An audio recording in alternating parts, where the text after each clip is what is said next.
Hello guys, welcome back sa panibagong vlog. Kumusta naman po kayong lahat guys? Mag-vlog lang tayo no? Kasi may sasabihin lang ako sa inyo. Tagal kong hindi nakapag-vlog dito sa MG.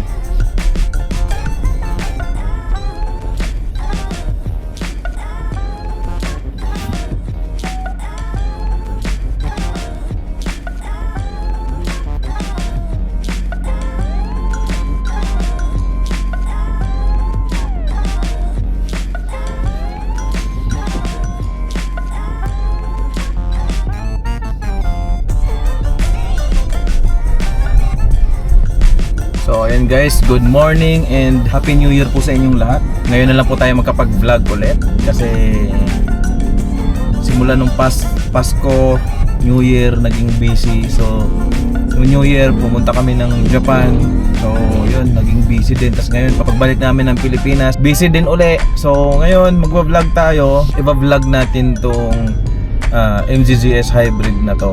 Kasi gusto ko lang sabihin sa inyo na ngayon pa lang kumuha na kayo ng hybrid na sasakyan. Ni-encourage ko kayo. Kung kayo yung tao na nagtitipid sa gasolina, hybrid na sasakyan yung bilhin nyo.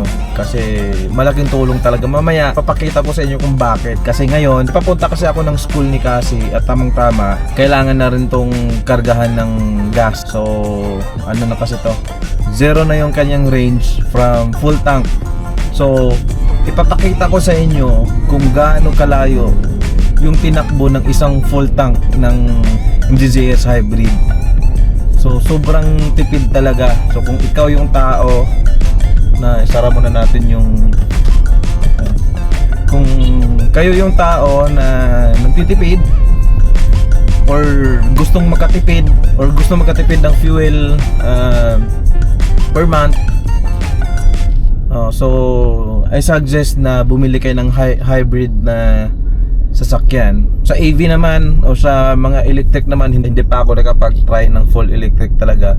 Pero dito kasi ito ay full hybrid at ipapakita ko sa inyo mamaya. Magpapagas tayo sa Petron at ipapakita ko sa inyo kung gaano kalayo ang tinatakbo ng isang full tank. So itong sasakyan na to is 41 liters lang. Pero yung tinatakbo niya is sobrang layo. Kung ikumpara natin sa ibang mga sasakyan, yung mga normal cars na hindi hybrid, pag dito sa Metro Manila, ang nakukonsume talaga is yung full tank natin, yung range talaga ng full tank natin is 300 to 400 kilometers lang. Yun talaga ang tunay pag nandito ka sa Metro Manila. Medyo tataas yung range natin pag nasa probinsya ka kasi wala naman traffic doon. Pero kung dito sa Metro Manila, napaka-traffic.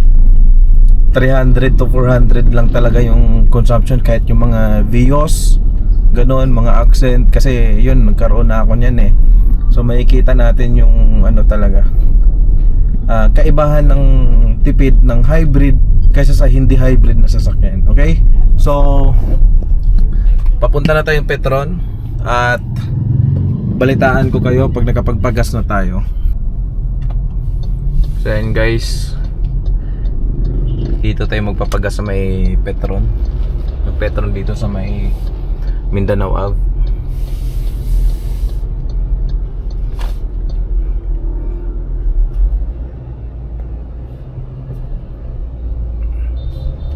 So dito tayo magpapagas.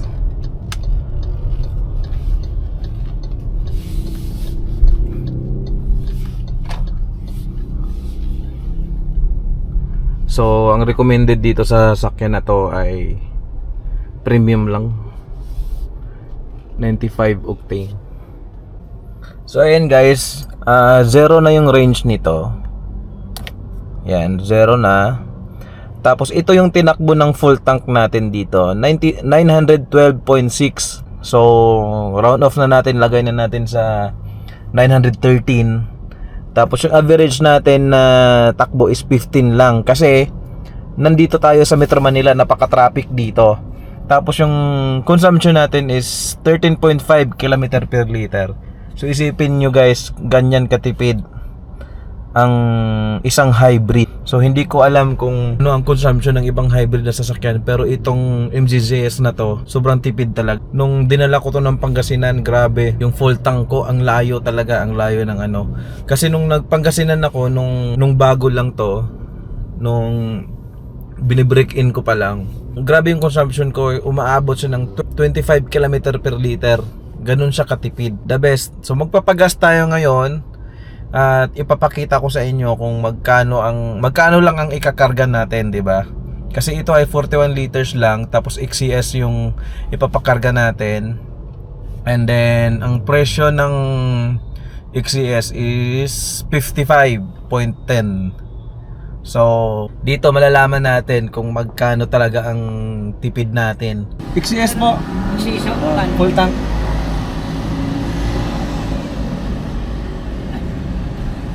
Yan guys, malalaman natin kung magkano yung amount ng ikakarga natin dito.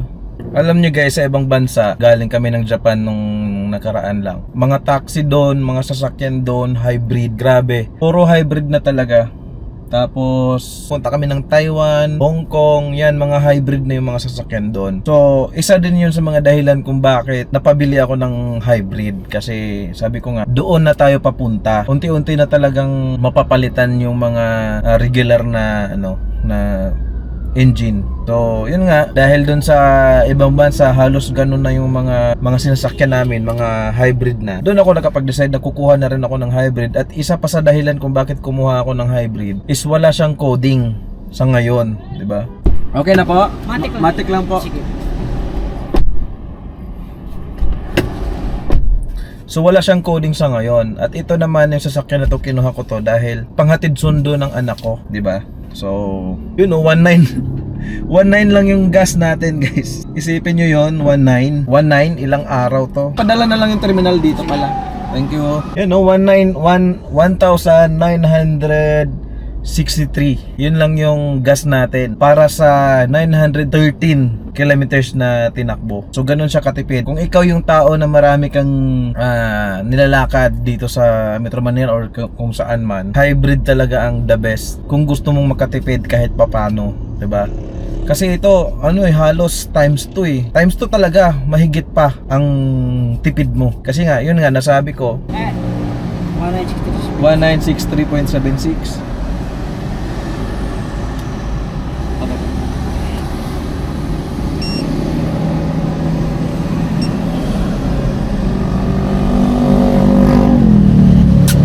Thank you.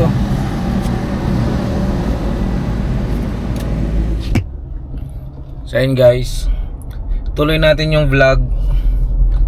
U-turn lang ako, idadrop ko lang yung pagkain ni Cassie sa school kasi tanghalian na nila.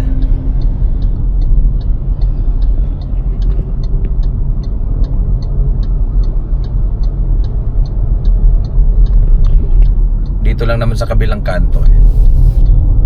So ayun guys, ito po yung nakarga natin.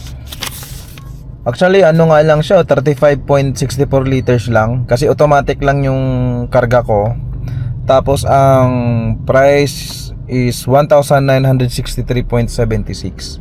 So itong sasakyan na to is 41 liters ang capacity ng kanyang tangke. So syempre hindi naman siya nauubos talaga, hindi naman siya nasisimot kasi meron pa siyang reserve. Okay, so automatic lang siya. Nung nagpakarga tayo, automatic lang din. Tapos ito yung nagkarga natin, 35.6, diba? So ganun siya katipid. Isipin mo kung sagad-sagarin pa natin yung takbo, baka umabot pa ng almost 1,000 kilometers na talaga. So magdidepende kasi talaga yan kung traffic or itong gamit kasi nitong engine to traffic kasi dito lang to sa Manila. Kaya ang ang average na takbo natin is 15 km per hour. So kung nag-i-expressway tayo, mas tataas yan. Tapos 13.5 yung nakalagay dito na fuel consumption natin. Tapos yung tinakbo natin is 62 hours and 42 minutes. So ganun siya guys. Tapos yung full tank natin ngayon, ang nakalagay dito is 621 kilometers. So ito yung ano eh, yung pinaka range nung estimated lang to na range nung gasolina nung nasa tangke natin. Pero pag once na tumakbo na yan, mag-iiba na yan kasi nagsi-switch kasi siya to electric. Pag kulang ng karga yung battery, umaandar yung kanyang engine. Tapos pag sapat naman na yung battery niya, nag-i-stop yung engine niya. Tulad nito ngayon, nakahinto tayo. So yung RPM natin is 0. So hindi tayo nagko-consume ng gasolina diyan kasi hindi umaandar yung makina natin, 'di ba? So ganun siya kaganda, 'di ba? Isipin nyo guys, yung Montero ko, ang takaw nga ng Montero ko eh. Pero masaya naman kasi matulin din naman. Pagdating sa tulin, walang makakatalo dito. Montero, ito ang matulin talaga. Tahimik, yung acceleration nito mabilis, tapos quick response yung throttle. Iba kasi talaga pag electric. Pasaway naman talaga itong mga jeep na humihinto sa ano.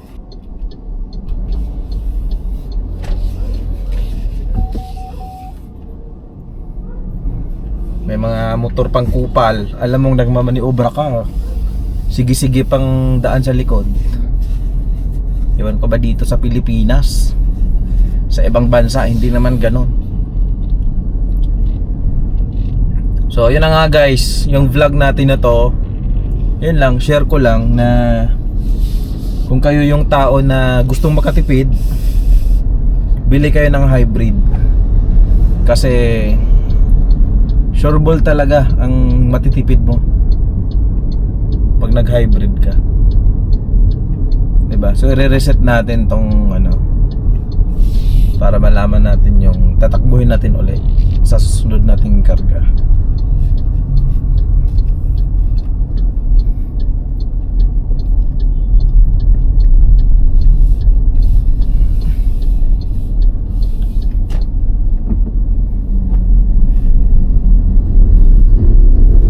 Sa ngayon kasi sobrang dami na ng ano eh. Yung mga naka-hybrid nga pala dyan, paki-comment kung ano yung mga consumption ng hybrid nyo. Kasi meron ng mga, marami ng hybrid ngayon. May Ertiga na hybrid, may XL7 na hybrid, RAV4 na hybrid. Sobrang dami ng hybrid ngayon guys. Kahit nga ano eh, kahit nga no, yung mga malalaking sasakyan ng Toyota naka-hybrid na rin eh. So itong sa akin, share ko lang naman sa inyo kasi yun nga, sa ibang bansa more on hybrid na talaga, pati mga taxi nila doon. Sa Japan ganon. 10 days kasi kami sa Japan, lahat ng sinasakyan namin hybrid, kahit taxi hybrid, 'di ba? So yun guys, doon na talaga tayo papunta sa malinis na environment. Kasi yung mga ganito, malinis talaga sa environment ng mga electric and hybrid, 'di ba? Kasi ano siya,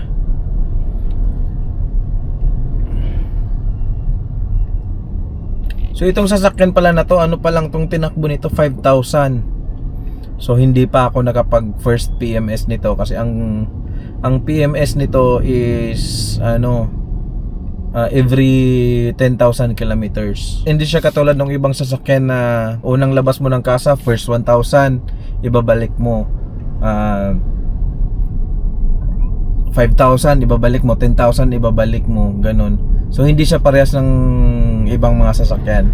So pagdating sa maintenance, sobrang tipid din, 'di ba? Kasi bihira ka lang makakapag ano dito, bihira ka lang mag-maintenance. Tapos yung battery nito, 8 years ang kanyang warranty, 'di ba? So ganun siya kaganda. At itong MZ-ZS na to, wala pa akong nakikitang mga issue kumpara sa ibang mga hybrid na nandito sa Pilipinas. Okay? So yun lang guys, share ko lang sa inyo to. Baka isa rin kayo sa masiyahan pag nag-hybrid vehicle kayo. Kasi ano talaga, malaki ang masisave nyo sa buong taon, or kahit sa isang buwan nga lang eh, malaki na ang matitipid mo eh. Sobra. So yun lang, hanggang dito na lang yung vlog na to. Pasensya na at hindi na ako nakakapag-vlog masyado kasi sobrang basic ko rin sa shop. So lagi kong inaasikaso. Kaya yun, hindi naman pwedeng pabayaan yung business, 'di ba? Kasi doon tayo kumukuha ng ating lakas para sa ating mga gastusin. 'Di ba? So, yun lang guys. Thank you for watching. Bye. God bless.